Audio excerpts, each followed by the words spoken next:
50만 원만 빌려달라고 했습니다. 단 한 달만 전기세 낼 돈만 부탁했어요. 그런데 며느리가 제게 말했죠. 그럼 요양원 가세요. 저는 그 순간 제가 30년 넘게 키운 자식이 누구였는지 깨달았습니다. 안녕하세요. 이야기를 시작하기 전 구독과 좋아요를 눌러주세요. 영상 제작에 큰 힘이 됩니다. 그럼 이야기 시작하겠습니다. 새벽 5시면 눈이 떠졌습니다. 알람이 필요 없었어요. 몸이 기억하고 있었으니까요. 30년이 넘는 시간 동안 단 하루도 거르지 않고 시장에 나갔습니다. 제 이름은 한영숙입니다. 올해 67이에요. 평생을 시장 구석 작은 반찬 가게에서 보냈습니다. 가게 문을 열면 가장 먼저 하는 일이 김치통을 여는 거였어요. 빨갛게 익은 배추김치에서 피어오르는 냄새가 하루의 시작을 알렸죠. 그 다음엔 된장, 고추장, 멸치볶음, 시금치나물, 콩나물 무침을 차례로 진열했습니다. 손님들이 영숙이네 반찬은 맛이 변하지 않아라고 말할 때마다 가슴 한편이 뿌듯했어요. 그게 제가 살아있다는 증거 같았거든요. 남편은 아이들이 어렸을 때 세상을 떠났습니다. 교통사고였어요. 하루아침에 가장을 잃고 초등학생이던 도윤이와 5살 소라를 안고 얼마나 울었는지 모릅니다.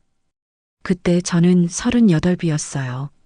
젊다면 젊은 나이였지만 두 아이를 키우기엔 세상이 너무 차가웠습니다.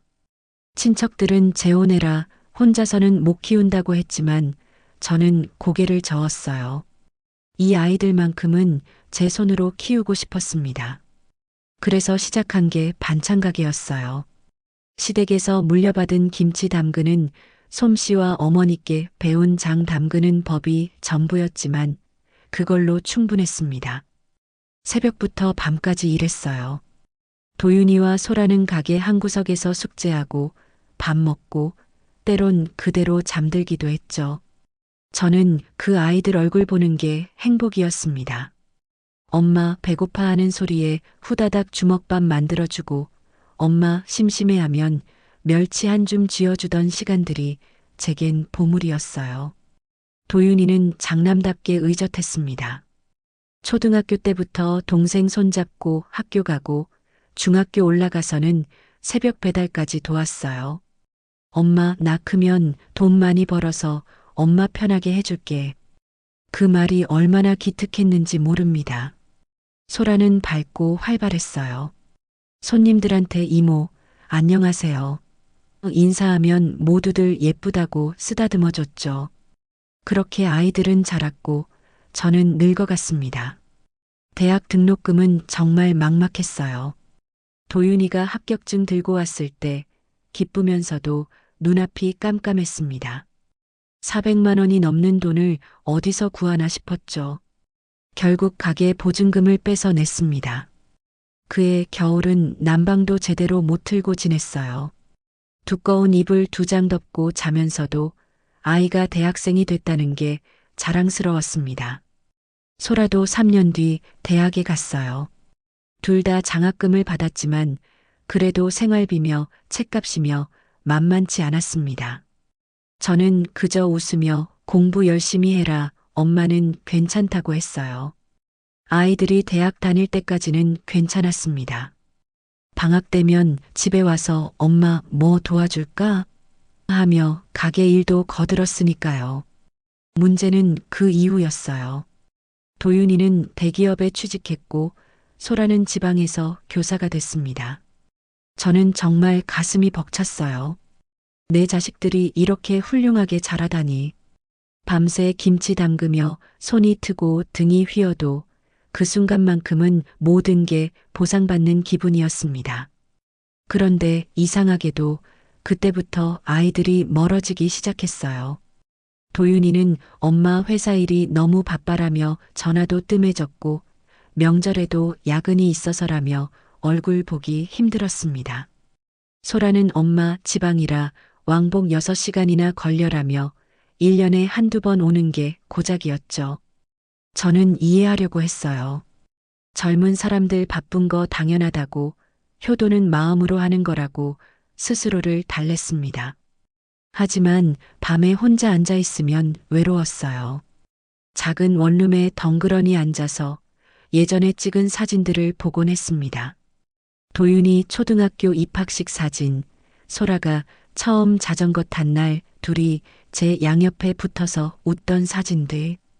그 시절엔 제가 필요한 사람이었는데 이젠 그저 귀찮은 존재가 된 건 아닐까 하는 생각이 들었어요. 아니라고 고개를 저으면서도 가슴 한편이 서늘했습니다. 가게는 점점 어려워졌어요. 큰 마트들이 생기면서 시장 자체가 쇠퇴했거든요. 예전엔 하루에 10만 원씩 벌었는데 요즘엔 3만 원도 안 될 때가 많았습니다.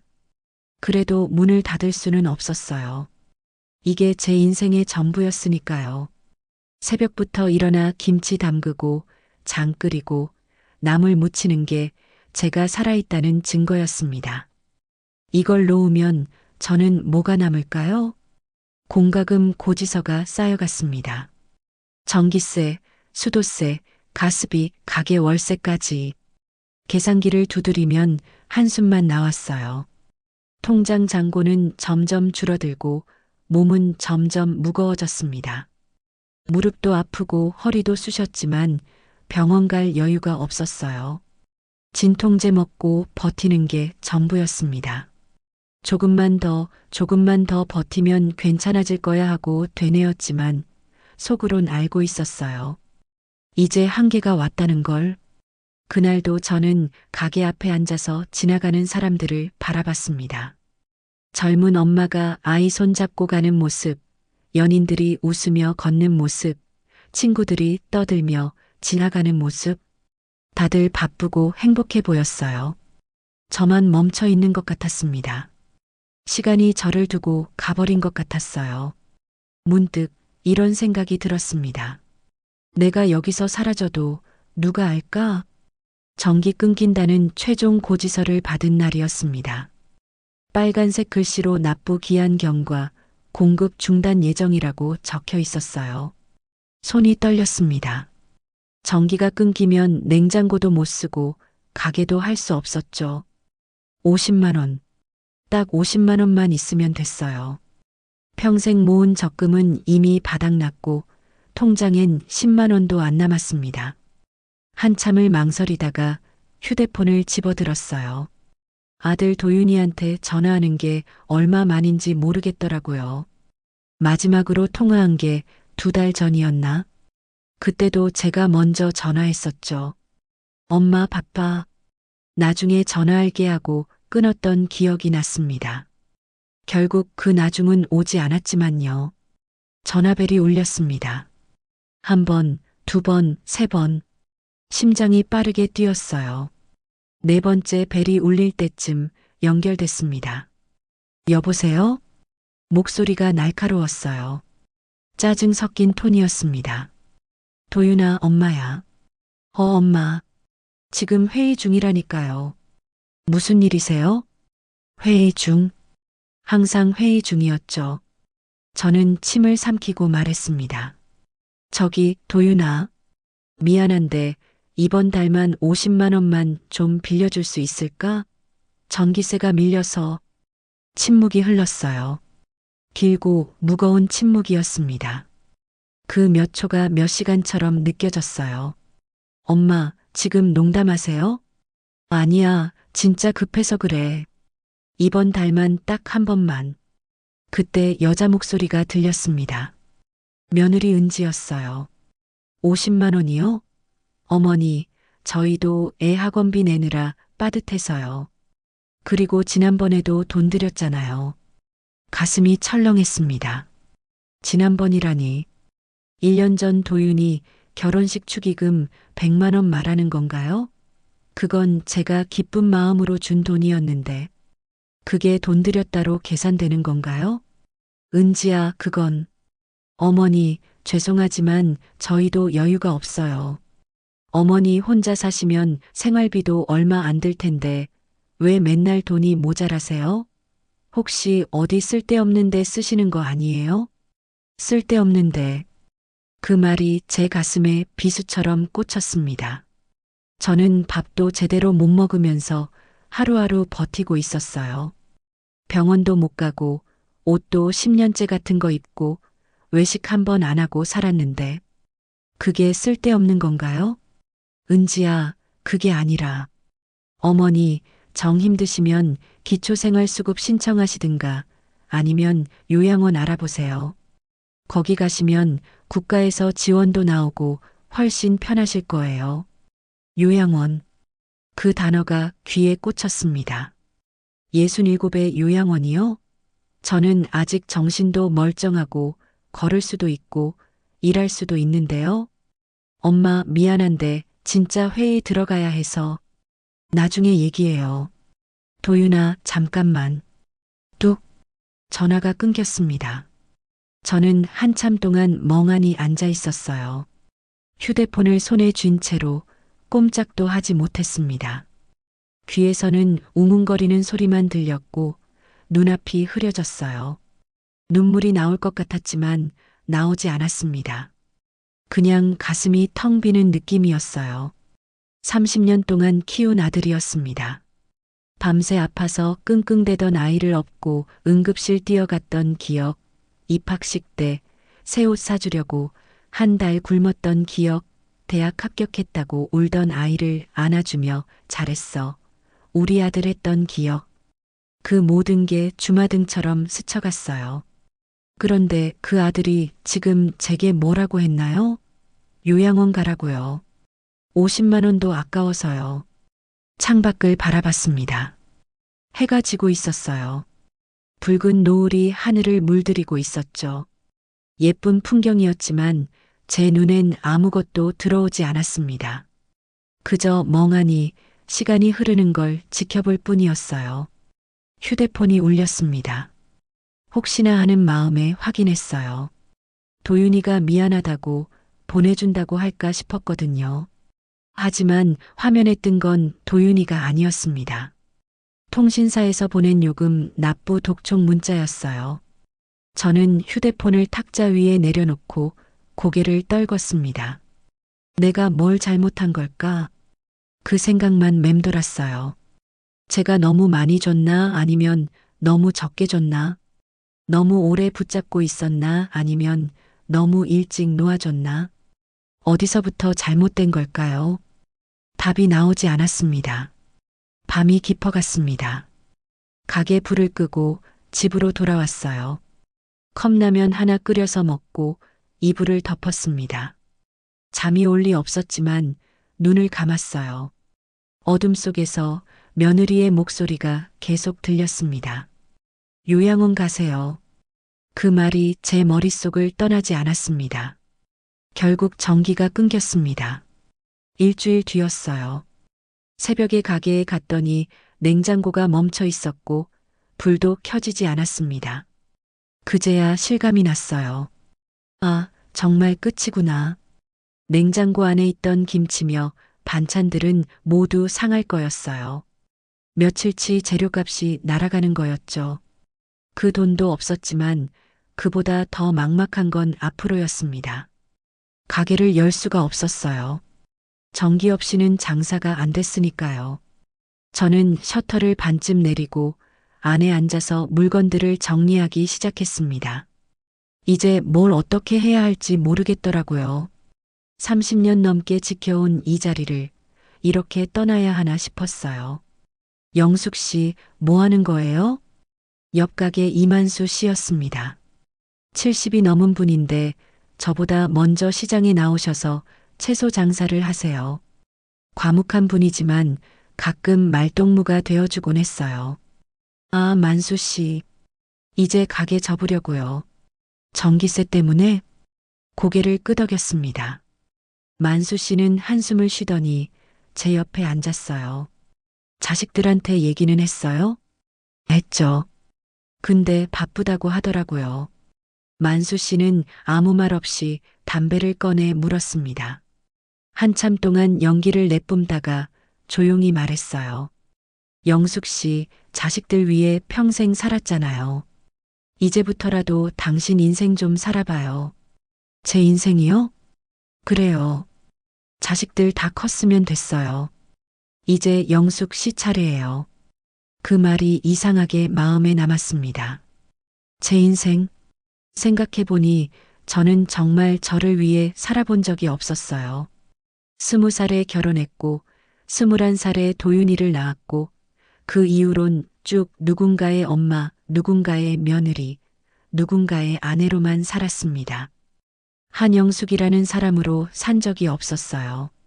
집으로 돌아와서 오래된 앨범을 꺼냈습니다. 먼지가 쌓인 앨범을 열자 낡은 사진들이 나왔어요. 제가 20살 때 찍은 사진이 있었습니다. 하얀 블라우스에 긴 치마를 입고 수줍게 웃고 있는 모습이었어요. 그때는 꿈도 많았죠. 선생님이 되고 싶었고, 여행도 가보고 싶었고, 책도 많이 읽고 싶었습니다. 하지만 결혼하고 나서 모든 게 바뀌었어요. 꿈은 접었고, 책은 덮었고, 여행은 포기했습니다. 아이 기저귀 갈고, 밥 먹이고, 재우고, 설거지하고, 빨래하고, 그게 제 인생의 전부가 됐죠. 남편이 살아있을 땐 그래도 괜찮았어요. 여보, 수고했어. 한마디면 힘이 났으니까요. 하지만 남편이 떠난 후론 저는 그냥 생존하는 기계가 됐습니다. 사진 속 20살 한영숙을 보면서 미안한 마음이 들었어요. 너한테 정말 미안해. 내가 꿈꾸던 삶을 하나도 못 살게 해서 그 어린 저는 이렇게 늙고 지친 삶을 상상했을까요? 분명 아니었을 거예요. 다음 페이지를 넘겼습니다. 도윤이가 처음 걸음마를 했을 때 사진이 나왔어요. 통통한 다리로 비틀비틀 걷는 모습이 너무 귀여웠죠. 저는 그 옆에서 두 팔 벌리고 있었고요.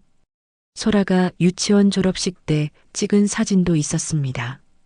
작은 학사모를 쓰고 웃는 모습이 천사 같았어요. 그때는 정말 행복했습니다. 힘들었지만 행복했어요. 아이들 웃는 얼굴 보는 게 세상 전부였으니까요. 이 아이들만 잘 되면 돼. 나는 아무것도 필요 없어. 그렇게 믿으며 살았습니다. 하지만 지금은요? 그 아이들은 제게 요양원 가라고 했어요. 50만 원도 아까워했어요. 제가 아파도 힘들어도 외로워도 관심 없었습니다. 언제부터 이렇게 된 걸까요? 어느 순간부터 저는 짐이 된 걸까요? 앨범을 덮었습니다. 더 이상 볼 수가 없었어요. 과거를 보면 볼수록 현재가 더 참담했거든요. 창밖을 바라봤습니다. 비가 내리고 있었어요. 보슬보슬 내리는 가랑비였죠. 빗소리를 들으며 저는 중얼거렸습니다. 내가 여기서 사라져도 아무도 모르겠구나. 정말 그랬어요. 제가 내일 쓰러져도 일주일 후에나 발견될 것 같았습니다. 아니, 어쩌면 그보다 더 늦을지도 몰라요. 도윤이는 바쁘다고 전화도 안 하고 소라는 멀다고 안 오니까요. 이웃 만수 씨가 이상하게 여겨서 찾아올 때쯤이면 저는 이미 차갑게 식어 있을 거예요. 그 생각을 하니 무서웠습니다. 죽음이 무서운 게 아니라 외롭게 죽는 게 무서웠어요. 아무도 모르게 사라지는 게 무서웠습니다. 평생을 누군가를 위해 살았는데 끝은 이렇게 쓸쓸한 건가 싶었죠. 하지만 동시에 이상한 감정도 들었어요. 분노였습니다. 지금까지 한 번도 느껴보지 못한 뜨겁고 날카로운 감정이었어요. 왜 나는 이렇게 살아야 하지? 왜 나는 버려져야 하지? 주먹을 쥐었습니다. 손톱이 손바닥에 파고들었지만 신경 쓰이지 않았어요. 오히려 그 통증이 제가 살아있다는 걸 느끼게 해줬습니다. 만수 씨 말이 맞았어요. 이제 제 인생을 살아야 했습니다. 자식들한테 버림받았다고 해서 제가 사라질 이유는 없었어요. 저는 아직 살아있고 숨쉬고 있고 생각할 수 있었습니다. 그렇다면 뭔가 할 수 있을 거예요. 비는 계속 내렸습니다. 저는 창문을 열고 빗물에 손을 내밀었어요. 차가운 물방울이 손바닥에 떨어졌습니다. 그 감촉이 낯설었지만 나쁘지 않았어요. 살아있다는 느낌이었으니까요. 일주일 후 도윤이가 찾아왔습니다. 갑작스럽게요. 전화도 없이 집 앞에 나타났어요. 며느리 은지도 함께였죠. 현관문을 열었을 때 둘의 표정이 심상치 않았습니다. 뭔가 할 말이 있다는 얼굴이었어요.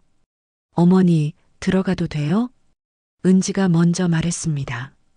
저는 고개를 끄덕이고 문을 열어줬어요. 좁은 원룸이라 앉을 자리도 변변치 않았지만 둘은 바닥에 앉았습니다. 저는 물이라도 줄까 했지만 은지가 손을 저었어요. 물은 됐어요. 어머니, 할 말이 있어서 왔어요. 할 말. 무슨 말일까요? 혹시 그동안 못해준 거 미안하다고 할까요? 아니면 앞으로 챙기겠다고 할까요? 잠깐의 기대가 생겼습니다. 어머니 집 말이에요. 집? 저는 고개를 갸우뚱했어요. 이 집이요? 아니요. 어머니 명의로 된 구산동 집이요. 거기 아직 어머니 명의잖아요. 아, 그 집. 남편과 결혼해서 처음 산 집이었어요. 20평짜리 작은 아파트였지만 제겐 소중한 곳이었습니다. 아이들이 자란 곳이었으니까요. 15년 전쯤 이사 나왔지만 전세를 주고 명의는 그대로 뒀었죠. 세입자가 나가면 팔까 했는데 막상 팔 수가 없었어요. 추억이 많은 곳이라서요. 그 집이 왜요? 어머니, 그 집 때문에 세금이 너무 많이 나와요. 종합부동산세며 재산세며 해마다 몇백씩 나가거든요. 어차피 어머니도 안 사시는데 그냥 파는 게 어때요? 팔라고요? 갑작스러운 제안에 당황했습니다. 근데 그건 너희 아빠랑 처음 산 집이라서. 어머니, 그게 지금 중요해요? 추억으로 집 가지고 있으면 뭐해요? 세금만 축 내는데. 차라리 팔아서 어머니도 생활비 보태 쓰시고 나머지는 저희가 관리해 드릴게요. 나머지는 저희가 관리한다. 그 말이 귀에 꽂혔습니다. 무슨 뜻일까요? 팔아서 돈 받으면 자기들이 가져간다는 건가요? 도윤이가 입을 열었어요. 엄마, 솔직히 말씀드릴게요. 엄마 혼자 계시면 사기당할 수도 있고 돈 관리도 힘드시잖아요. 저희가 대신 관리해드리는 게 나을 것 같아요. 그리고 어차피 나중에 저희한테 올 재산이잖아요. 어차피 나중에 저희한테 올 재산. 그 말이 가슴을 찔렀습니다. 제가 죽으면 가져갈 거니까 미리 달라는 건가요? 그래도 그 집은. 어머니, 계속 그렇게 미적거리시면 안 돼요. 세금만 계속 나가는 거예요. 빨리 결정하셔야죠. 은지의 목소리가 날카로웠습니다. 재촉하는 톤이었어요. 저는 두 사람을 번갈아 봤습니다. 제 아들과 며느리였지만 순간 낯설게 느껴졌어요. 눈빛이 차갑고 표정이 굳어 있었습니다. 그들이 원하는 건 딱 하나였어요. 돈. 한참을 생각했습니다. 사실 생각할 것도 없었어요. 어차피 저는 그 집에 살지도 않고 세금은 계속 나가고 있었으니까요. 팔아서 제가 쓰면 되는 거잖아요. 그런데 왜일까요? 마음 한구석이 싸늘했습니다. 알았어. 팔자. 제 대답에 은지의 얼굴이 환해졌습니다. 어머니, 잘 생각하셨어요. 제가 부동산 알아볼게요. 요즘 그 동네 시세가 괜찮거든요. 서류를 꺼냈습니다. 미리 준비해 온 거였어요. 매매 동의서였죠. 저는 도장을 찍으라는 곳에 멍하니 손을 올려놓았습니다. 이 작은 도장 하나로 남편과의 추억이 담긴 집이 사라지는 거였어요. 여기 찍으시면 돼요. 은지가 재촉했습니다. 저는 도장을 집어들었어요. 손이 떨렸습니다. 도장을 누르는 순간 뭔가 돌이킬 수 없는 일이 벌어질 것 같았어요. 하지만 어쩔 수 없었죠. 저는 꾹 눌렀습니다. 빨간 도장이 서류 위에 찍혔어요. 다 됐어요. 고생하셨어요, 어머니. 은지가 서류를 챙겨 넣었습니다. 도윤이는 아무 말도 하지 않았어요. 그저 핸드폰만 보고 있었죠. 저는 아들에게 물었습니다. 도윤아, 그 돈은 내가 쓰는 거지? 네. 아, 네. 당연하죠. 근데 저희가 통장 만들어서 관리해 드릴게요. 어머니 혼자 관리하시면 힘드시잖아요. 관리해 준다. 또 그 말이었어요. 결국 자기들이 주겠다는 거였죠. 둘은 금방 일어났습니다. 볼일 다 봤으니 갈 시간이었나 봐요. 그럼 저희 가볼게요. 집 팔리면 연락드릴게요. 밥이라도 먹고 가지 않을래? 아니요, 괜찮아요. 약속이 있어서요. 현관문이 닫혔습니다. 저는 한참 동안 그 자리에 서 있었어요. 방 안에 혼자 남겨진 기분이었습니다. 아니, 실제로 혼자였죠. 텅 빈 방에서 텅 빈 마음으로 서 있었어요. 바닥에 주저앉았습니다. 무릎에 힘이 풀렸거든요. 도장 찍은 손을 바라봤어요. 빨간 잉크가 묻어 있었습니다.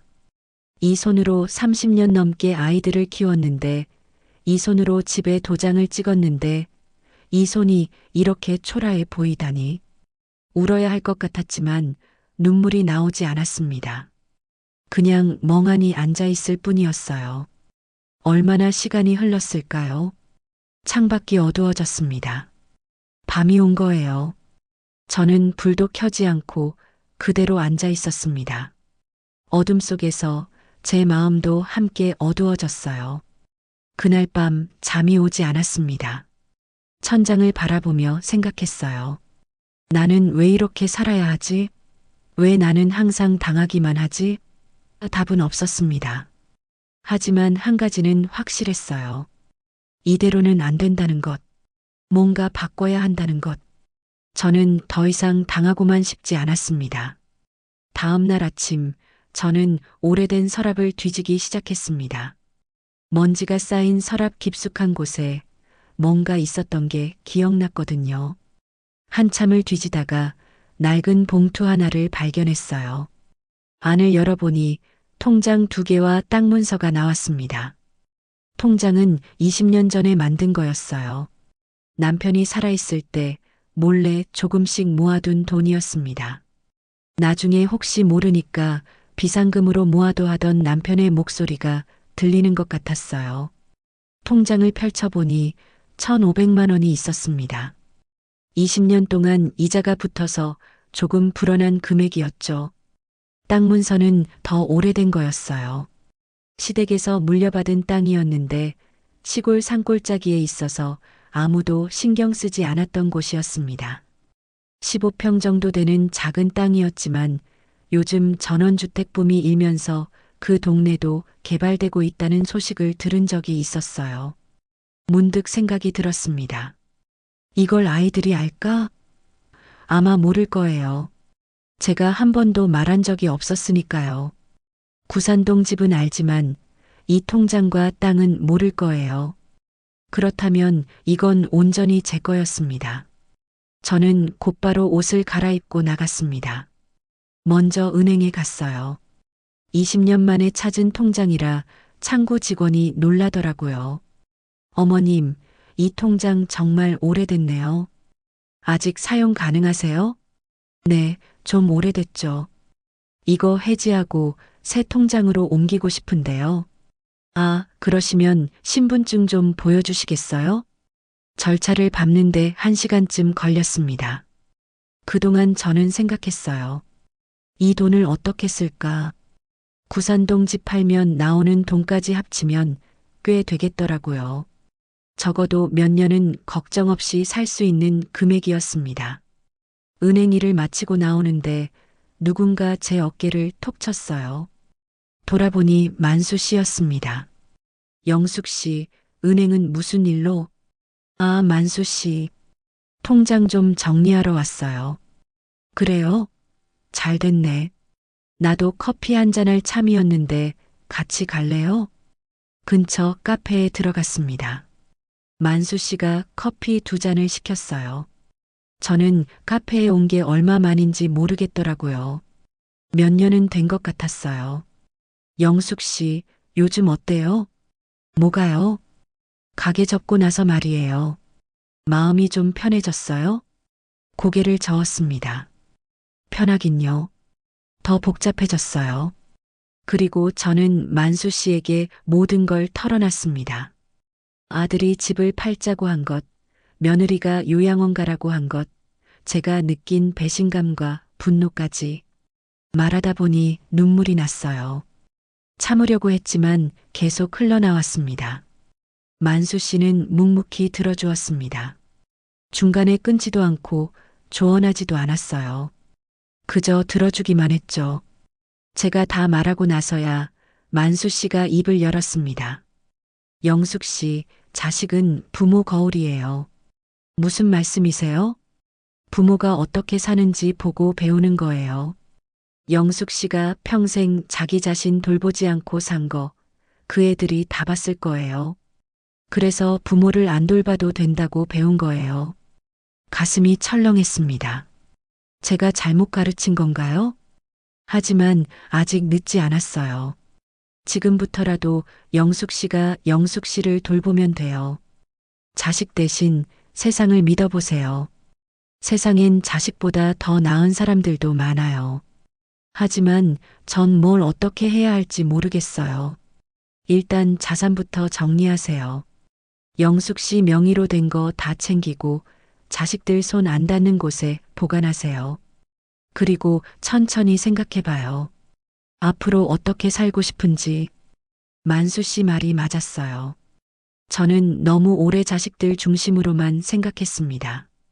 이제는 제 중심으로 생각해야 할 때였어요. 그날부터 저는 움직이기 시작했습니다.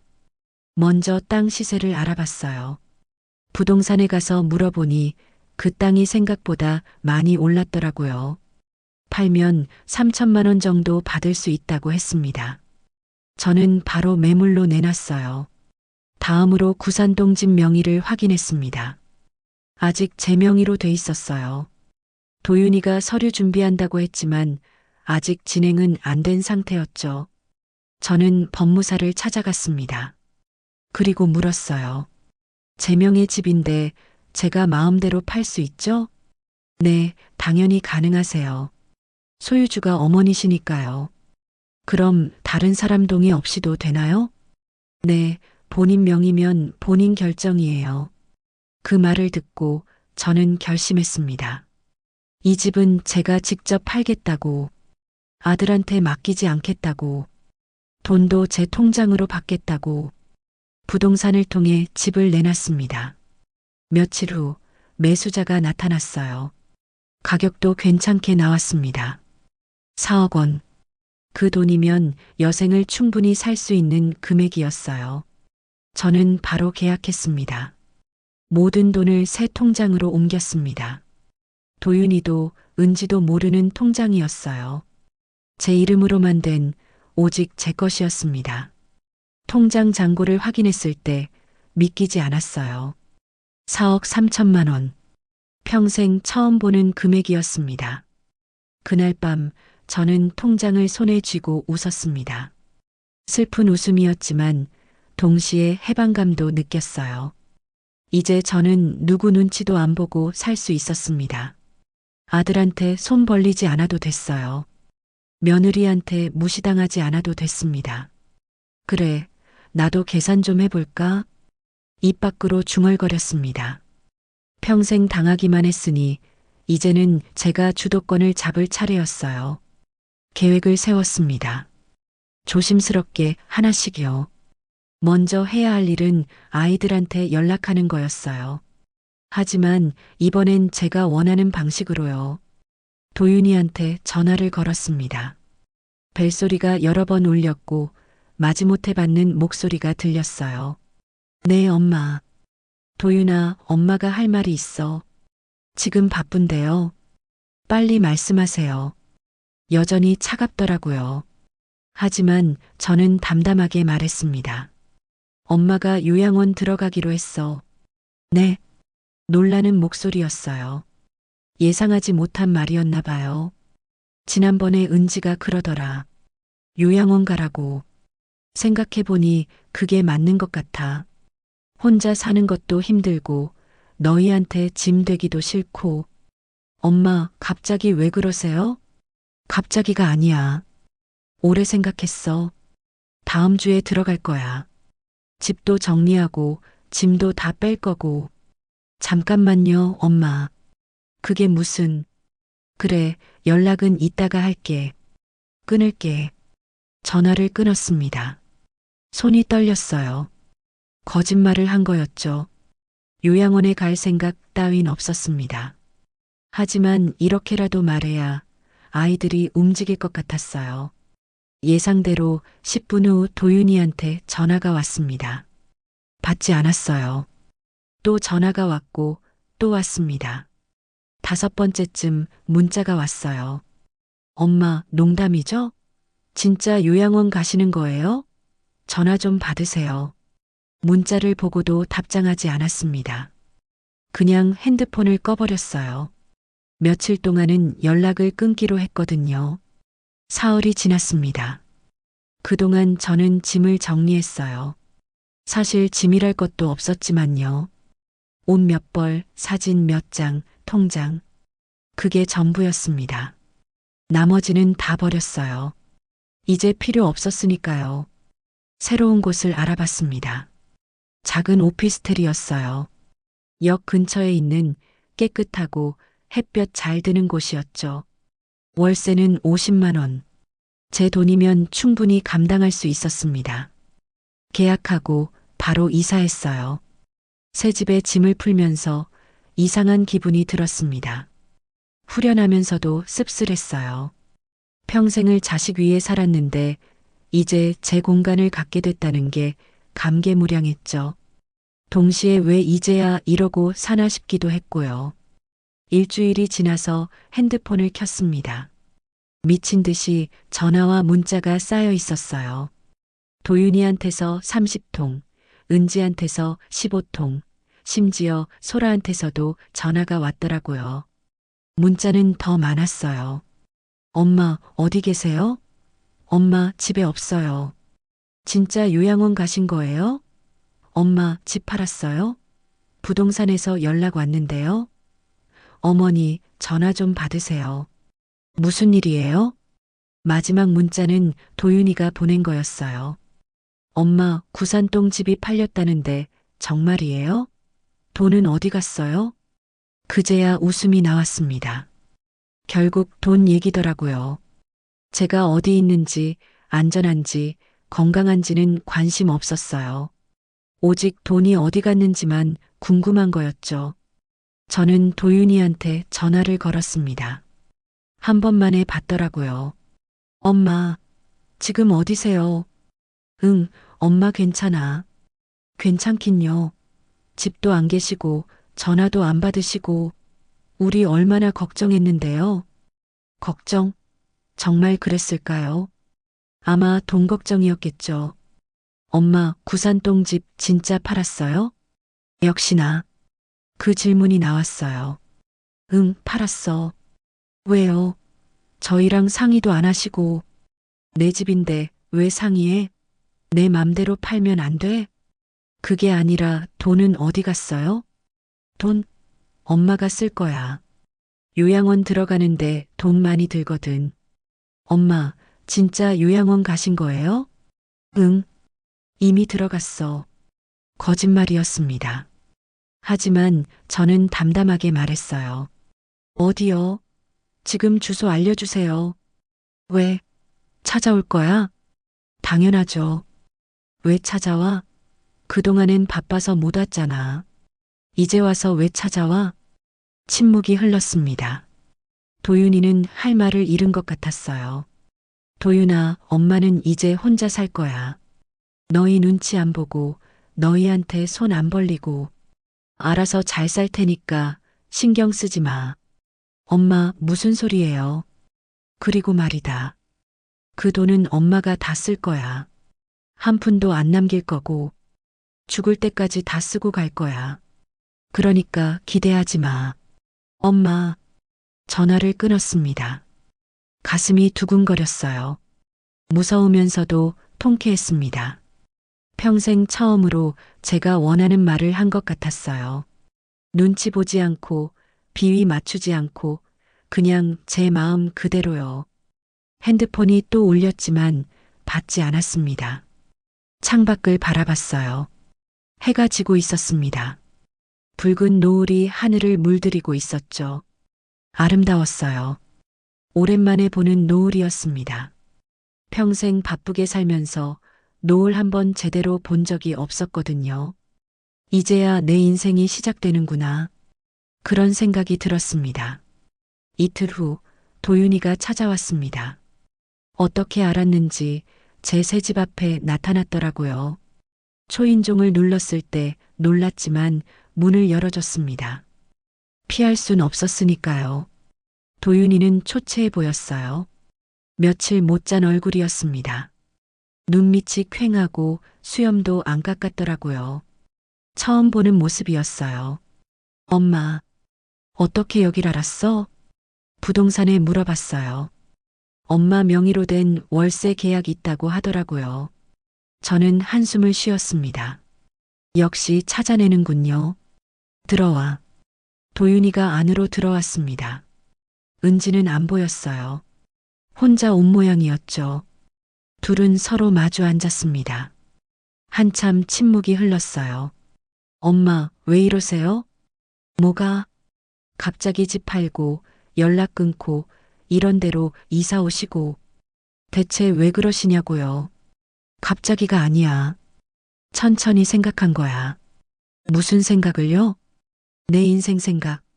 도윤이는 이해할 수 없다는 표정이었어요. 엄마가 뭐가 불만이세요? 저희가 뭘 잘못했어요? 그 질문에 웃음이 나왔습니다. 정말 모르는 건가요? 아니면 모른 척 하는 건가요? 도윤아, 넌 엄마한테 언제 마지막으로 전화했어? 그게 바빠서 3개월 전이야. 3개월. 그것도 엄마가 먼저 전화해서 겨우 받은 거야. 도윤이가 고개를 숙였습니다. 그리고 엄마가 50만 원 빌려달라고 했을 때 뭐라고 했지? 요양원 가라고 했잖아. 그게 자식이 부모한테 할 말이야? 그건 은지가 한 말이에요. 은지가 했든 내가 했든 넌 막지 않았잖아. 듣고만 있었잖아. 그것도 똑같아. 도윤이가 울기 시작했습니다. 어깨가 들썩였어요. 30대 중반의 남자가 엄마 앞에서 우는 모습이 낯설었습니다. 엄마, 미안해요. 제가 잘못했어요. 정신없이 살다 보니까 엄마 생각을 못했어요. 정신없이 산 건 나도 마찬가지야. 30년 넘게 정신없이 널 키웠어. 근데 나는 너 생각 안 한 적이 없어. 바빠도 힘들어도 아파도 항상 내 생각 먼저 했어. 엄마, 도윤아, 효도는 돈이 아니야. 마음이야. 내가 돈 100만 원을 줘도 마음이 없으면 소용없어. 근데 넌 돈도 안 줬고 마음도 없었어. 도윤이가 무릎을 꿇었습니다. 바닥에 머리를 조아리며 울었어요. 엄마, 용서해 주세요. 제가 너무 못났어요. 제가 개새끼예요. 일어나. 엄마, 일어나라고. 도윤이가 천천히 일어났습니다. 눈이 빨갛게 충혈돼 있었어요. 저는 아들을 똑바로 봤습니다. 도윤아, 넌 돈이 없어서가 아니라 마음이 없어서 날 버린 거야.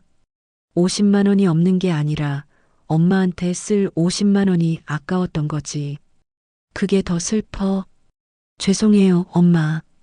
정말 죄송해요. 미안하다는 말은 이제 듣기 싫어.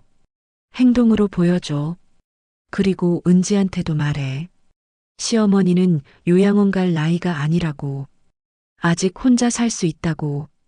그때 초인종이 울렸습니다. 문을 열었더니 은지였어요.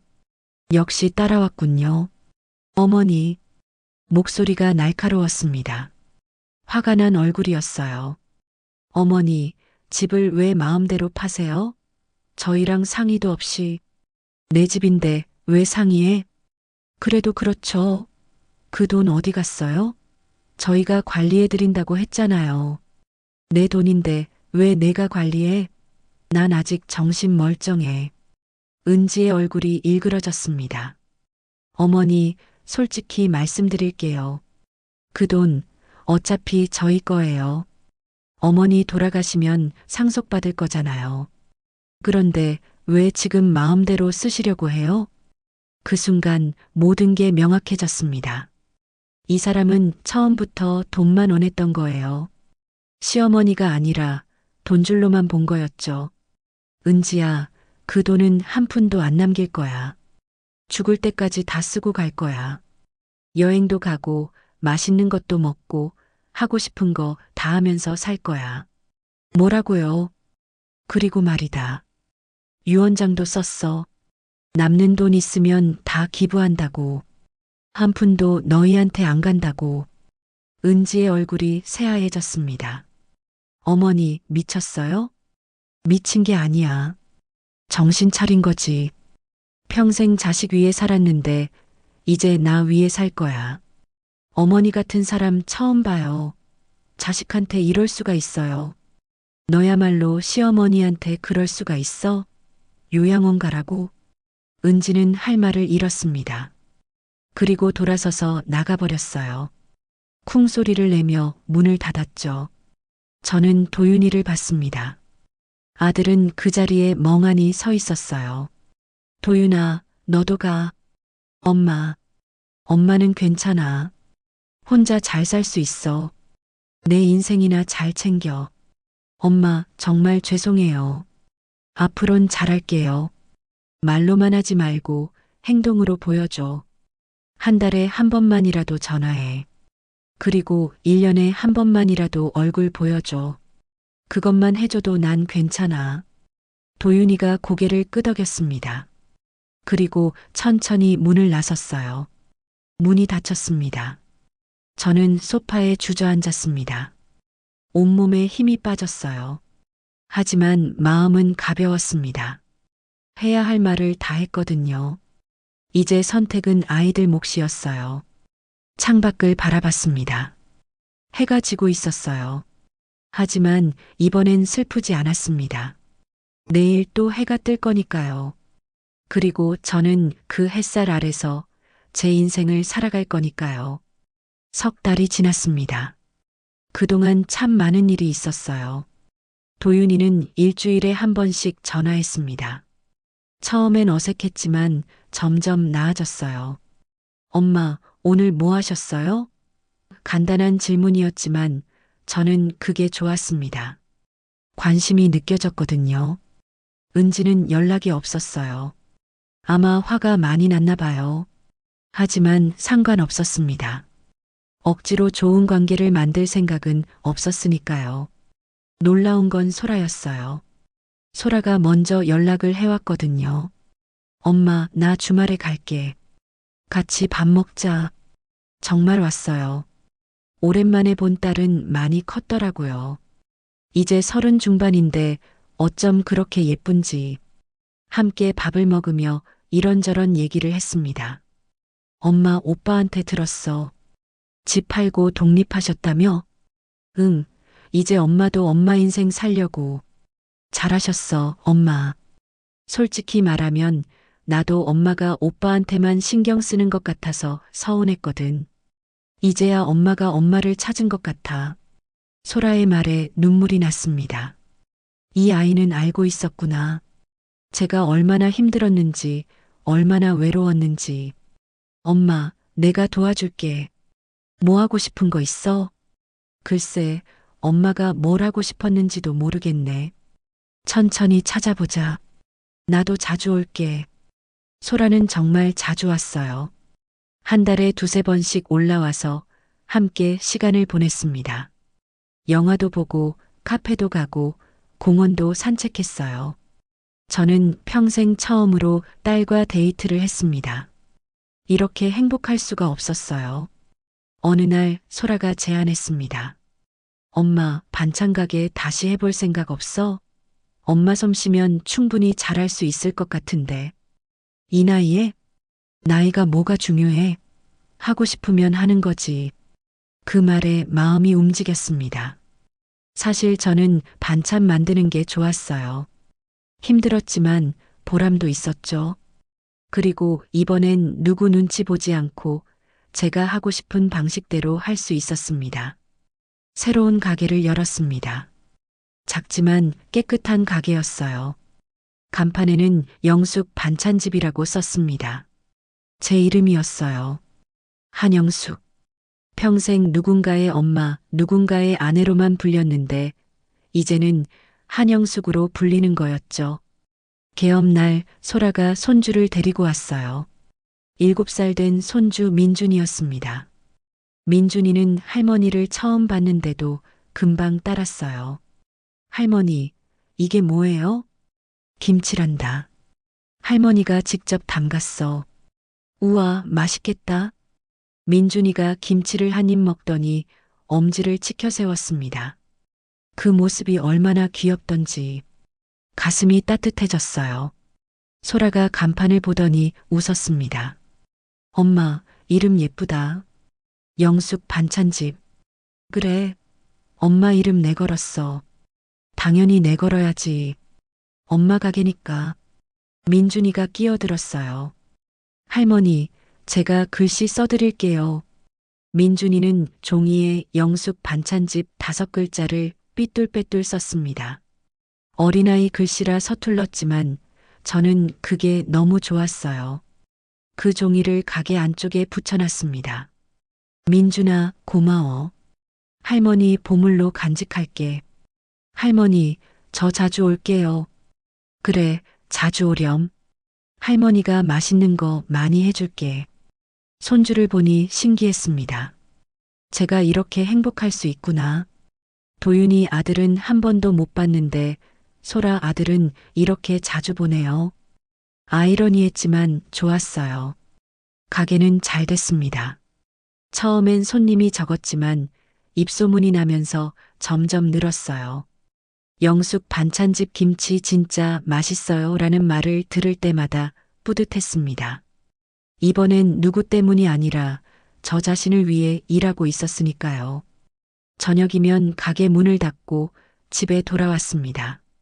작은 오피스텔이었지만 제겐 궁전 같았어요. 아무도 간섭하지 않았고 아무도 무시하지 않았습니다. 텔레비전을 보다가 책을 읽다가 그러다 잠들었어요. 평화로웠습니다. 어느 날 만수 씨가 가게에 들렀습니다. 영숙 씨, 요즘 좋아 보이네요. 그래요? 만수 씨 덕분이에요. 내가 뭘 했다고. 조언해 주셨잖아요. 자식 대신 세상을 믿어보라고. 만수 씨가 웃었습니다. 세상은 어때요? 생각보다 따뜻하더라고요. 정말 그랬어요. 세상은 제가 생각했던 것보다 따뜻했습니다. 가게 단골 손님들은 친절했고 이웃들은 안부를 물었고 소라는 자주 찾아왔습니다. 혼자였지만 외롭지 않았어요. 밤에 거울을 봤습니다. 67살 한영숙이 거기 있었어요. 주름이 많고 머리도 희끗희끗했지만 표정은 밝았습니다. 웃고 있었어요. 오랜만에 보는 웃는 얼굴이었죠. 이제야 내 인생을 찾았어요. 거울 속 제게 말했습니다. 그리고 그 말이 진심이었어요. 50만 원 빌려달라고 했다가 요양원 가라는 말을 들었던 그날 저는 무너졌습니다. 하지만 그 무너짐이 새로운 시작이었어요. 폐허 위에서 저는 제 인생을 다시 세웠습니다. 자식들 위해 사는 게 부모의 의무라고 생각했습니다. 하지만 아니었어요. 부모도 자기 인생을 살 권리가 있었습니다. 사랑은 희생이 아니라 존중이었어요. 그걸 이제야 배웠습니다. 창밖을 봤습니다. 별이 빛나고 있었어요. 오늘도 하루가 지나갔습니다. 내일이면 또 해가 뜰 거예요. 그리고 저는 그 햇살 아래서 한영숙으로 살아갈 거예요. 누구의 엄마가 아니라 한영숙으로요. 내 인생은 누구의 것이 아니었어요. 이제야 내 이름으로 살아갑니다. 그 말을 중얼거리며 저는 잠자리에 들었습니다. 편안한 잠이었어요. 악몽도 없었고 불안도 없었습니다. 그저 고요하고 따뜻한 밤이었죠. 다음 날 아침 해가 떴습니다. 저는 일어나서 창문을 열었어요. 신선한 공기가 들어왔습니다. 새들이 지저귀고 사람들이 출근하고 세상이 움직이고 있었어요. 저도 그 세상의 일부였습니다. 가게로 향했습니다. 오늘도 김치를 담그고 반찬을 만들고 손님을 맞이할 거예요. 힘들겠지만 행복할 겁니다. 왜냐하면 이건 제가 선택한 삶이니까요. 영숙 반찬집 간판이 아침 햇살에 빛났습니다. 제 이름이 빛나고 있었어요. 한영숙. 67살. 이제 막 인생을 시작한 여자의 이름이었습니다. 저는 미소 지으며 가게 문을 열었습니다. 새로운 하루가 시작됐어요. 제 인생의 하루가요. 우리는 평생 자식에게 주며 살아왔습니다. 새벽부터 밤까지 쉬지 않고 일하며 아이들을 키웠죠. 우리 밥은 굶어도 아이들 밥은 챙겼고, 우리 옷은 해져도 아이들 옷은 새로 사줬습니다. 그게 부모의 사랑이라고 믿었어요. 하지만 때로는 정말 가끔은요, 우리 자신에게도 그 사랑을 줘야 합니다. 자식이 전부가 아니에요. 우리도 한 사람의 인간이고 우리 인생도 소중합니다. 60이든 70이든 80이든 살아있는 한 우리는 우리 인생의 주인공이에요. 한영숙 씨는 50만 원 때문에 상처받았지만 그 상처가 새로운 시작이 됐습니다. 버림받았다고 생각했지만 사실은 해방된 거였어요. 이제 누구 눈치도 안 보고 자기 이름으로 살아가고 있습니다. 여러분도 그럴 수 있어요. 늦지 않았습니다. 지금이라도 여러분 자신을 돌아보세요. 여러분이 진짜 원하는 게 뭔지, 여러분이 하고 싶은 게 뭔지요. 그리고 용기 내서 시작해 보세요. 여러분 이름으로요. 오늘의 이야기, 한영숙 씨의 선택이 여러분 마음에도 작은 용기를 남기길 바랍니다. 여러분 모두 행복하세요. 여러분 자신의 행복을 위해서요. 감사합니다.